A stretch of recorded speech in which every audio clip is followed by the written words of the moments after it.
خب، خوش اومدین به این پادکست. چند وقت پیش، یعنی چند روز پیش، یه ویدیو تو یوتیوب نگاه کردم. خیلی به دلم نشست. این ویدیو که لینکش رو توی دیسکریپشن هم میذارم، مصاحبه هست با یه زن 105 ساله مید این USA. خب قاعدتا منتظر بودیم که مید این ژاپن باشه دیگه، ولی نه USA است. و یه تفاوتی که داشت با بقیه مصاحبه ها یا اطلاعاتی که از افراد با سنهای خیلی بالا داریم این بود که این خانم خیلی هم سرحال بود به نظر من و اجتماعی بود و هنوز هوش و حواس سر جاش بود و جوابهای خیلی جالبی میداد به مصاحبه کننده. کل مصاحبه در 12 دقیقه بیشتر نیست، اما من یه سری نکات رو ازش برداشت کردم، یادداشت کردم و دلم میخواد در موردش صحبت کنم. شما هم دوست داشتین گوش بگیرین.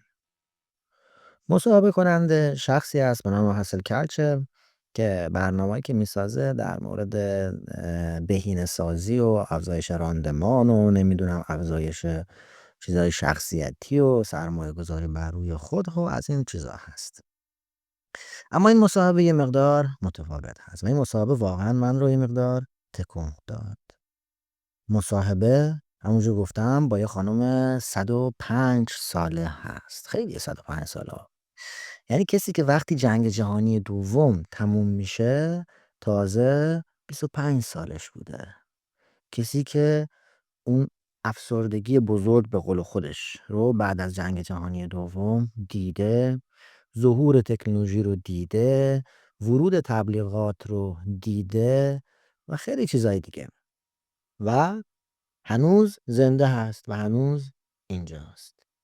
خب حتما مثل من فکر میکردین که کسی که یک قرن زندگی کرده راز موفقیت و خوشبختی رو چی میدونه و قراره چی از تو آستینش برای ما در بیاره و ما رو به چه مسیری راهنمون کنه.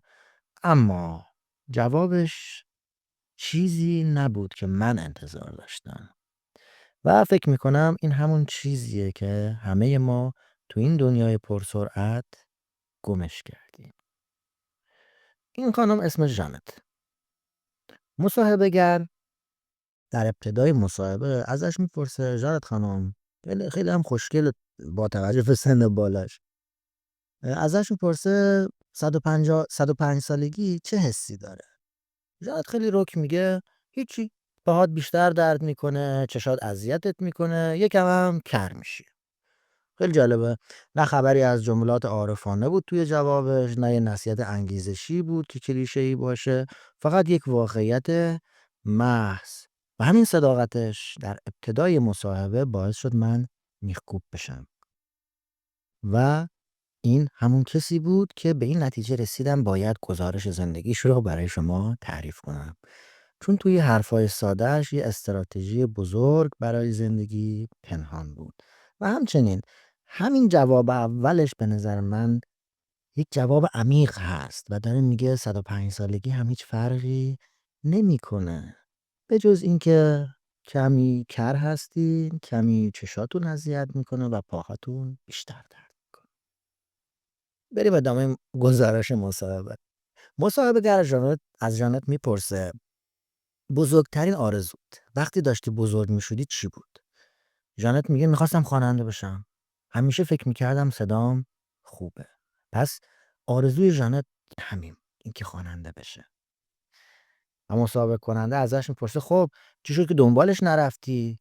و ژانت یه جواب ساده مجددن و خیلی تلخ میگه ازدواج کردم و بلافاصله بچه دار شدم. و بعد بلافاصله به تکون دهنده ترین بخش مصاحبه میرسیم. وقتی مصاحبه کننده ازش میپرسه اگه میتونستی به خود 25 سالت یه نصیحتی بکنی چی بهش میگفتی؟ ژانت یه ثانیه هم فکر نمیکنه، بلافاصله جواب میده.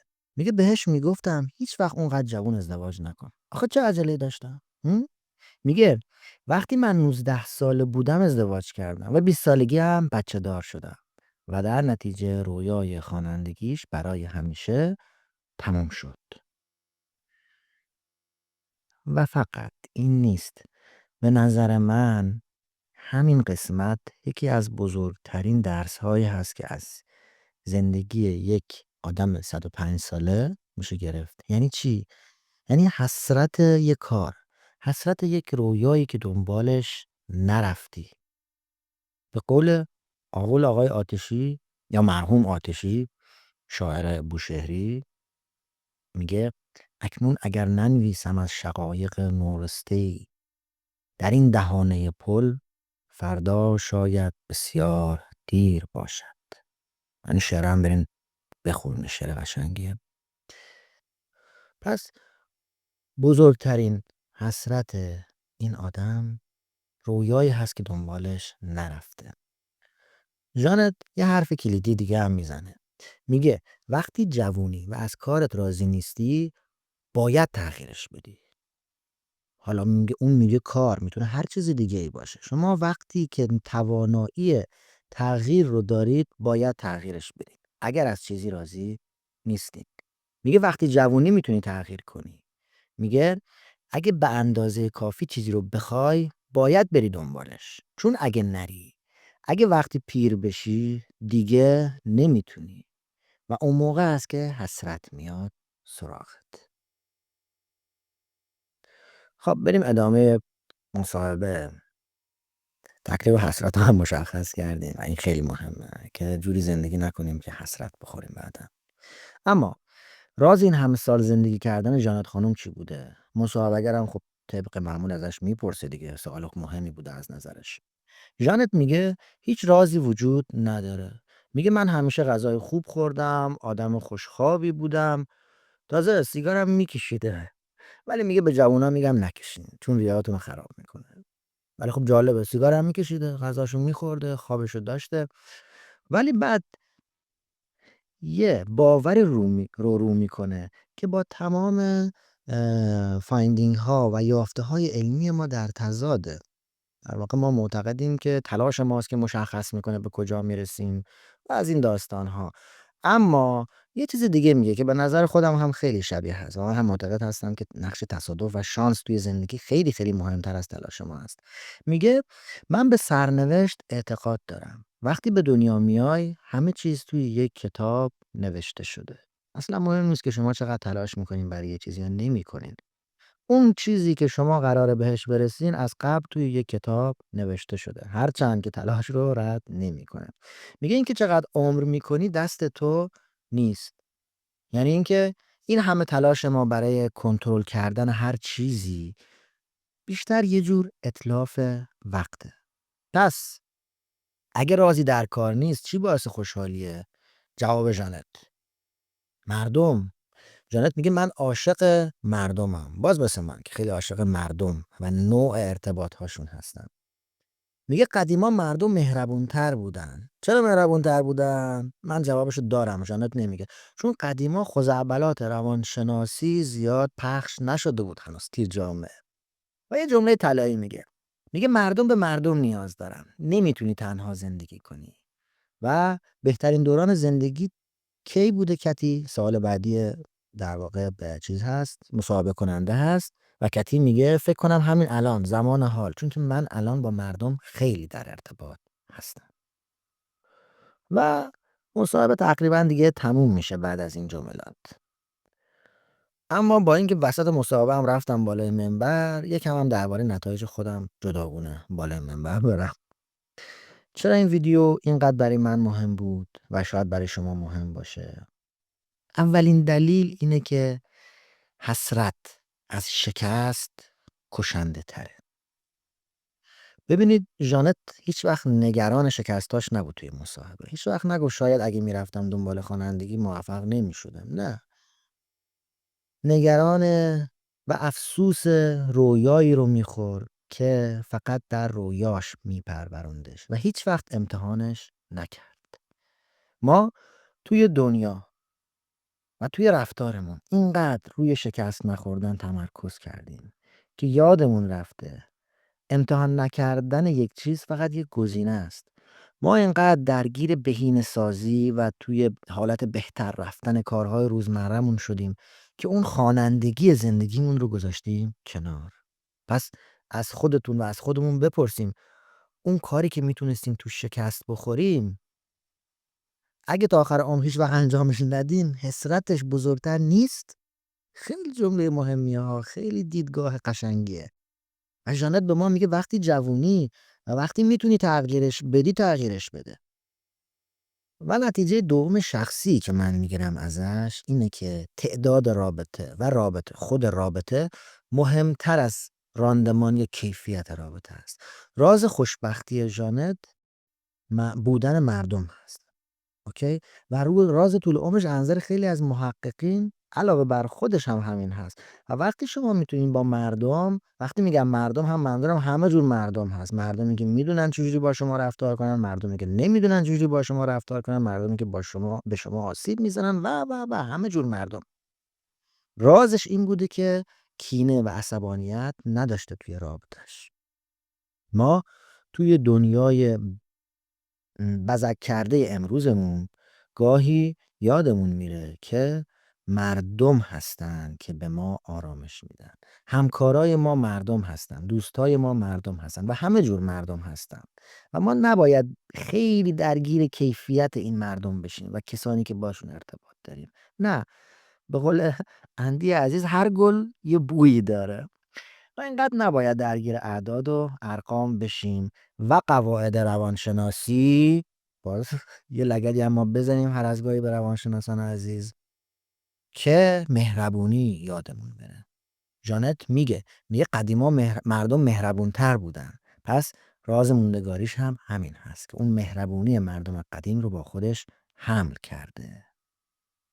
و ژانت یه جمله جالبی میگه با مردم همون طوری رفتار کن که دوست داری باهات رفتار کنه. حالا این جمله خیلی شبیه حدیث هم هست، نمیدونم این حدیث واقعیت داره یا اونم از جای دیگه جعل شده و تو کتاب ها اومده. این جملهش هم جالب بود. و نتیجه سومی که من میتونم بگیرم از این مصاحبه اینه که ما آدما برای این حجم از کنترل ساخته نشدیم. ژانت خیلی راحت میگه همه چیز دست سرنوشته. پس اصلا نیازی نیست اینقدر کنترل بکنیم همه چیز رو. این حرف شاید یکم اذیت کننده باشه، ولی اگر که خوب اینو درک کنیم یه آرامش خیلی بزرگ هم توش داره. نمیدونم اسمشو چی بذارم، چیزایی که مد هست اسمش چیه؟ کسایی که روی سرمایه گذار روی خود خیلی دارن مانور میدن، تبلیغ میکنن، میفروشن، رویا فروشی میکنن. توی این چیزا و توی یه تلاش افراطی داریم خودمون رو از کنترل کردن چیزهای مختلف اصلا خفه میکنیم. مدام در حال چک کردن هستیم، بهینه‌سازی هستیم، نگرانی برای آینده ایم و از این داستانا. ولی ژانت میگه تو نمیتونی مدام نگران فردا باشی. تو نمیدونی فردا چی میشه اصلا. شاید موفقیت واقعی پذیرش اینه، اونم به صورت قلبی نه تو شعار، که ما همه چیز رو نمیتونیم کنترل کنیم. وقتی نمیتونیم همه چیز رو کنترل کنیم، شاید هیچی رو نمیتونیم کنترل کنیم، بهترین کار اینه که کار درست انجام بدیم، اما نتیجه رو رها کنیم. کار نداشته باشیم که نتیجه چه خواهد شد. همین که کار درست رو انجام میدیم خودش خوبه، آرامش بخشه. در واقع به دنبال حک زندگی نباشیم. برداشتی که من از مصاحبه ژانت داشتم این بود که یه جور ضد حک رو داره به ما یاد میده. میگه به جای اینکه به دنبال رازهای پیچیده باشیم توی زندگی، فقط خود زندگی رو زندگی بکنیم هر جوری که بلدیم. این مصاحبه برای خود من هم یه زنگ بیدارباش بود. اینکه وسط این همه دویدن‌ها توی میانه زندگی یادم نره که دارم زندگی میکنم. یادم نره که مردم اصل ماجرا هستن و یادم نره که حال تنها زمانی هست که من دارم، هیچ زمان دیگه ای نیست. گذشته و آینده هنوز نرسیده. حالا چون من خیلی دوست دارم کامنت های شما رو هم بدونم و بشنوم و مردم رو و آشنایی با سیستم مردم رو خیلی دوست دارم، از شما سوال میکنم خوانندگی شما چیه؟ اون کاری که ته دلتون میخواین انجام بدین اما مدام دارین به تعویق میندازینش چون وقت ندارین یا ریسکش بالاست یا زمانش نرسیده چیه؟ برای من بنویسین نظرتون درباره این پادکست و خوانندگی که هنوز انجامش ندادین. مرسی که تا اینجا گوش دادید.